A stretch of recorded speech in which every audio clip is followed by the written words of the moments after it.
خب من امیرحسین سعیدیان هستم، متولد 1367. پستاکم رو در چیلدرن هاسپیتال آف فیلادلفیا بودم که نخوندم. من پی اچ دی بودم، پی اچ دی ژنتیک، ژنومیک و سرطان شناسی.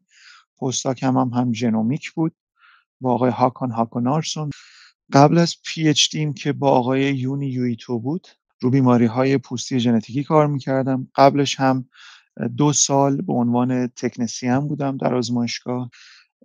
اینا همش در آمریکا بود تا الان. قبلش 1 سال در ایران تکنسین بودم و یه 2 سال هم در هند بودم که جایی که مسترمو خوندم. پروژه مشترک بین دانشگاه دهلی و دانشگاه بنارس داشتم. قبلش لیسانس بودم، لیسانس سلولی مولکولی از دانشگاه سیستان و بلوچستان شهر زاهدان و قبلش هم تیزهوشان بودم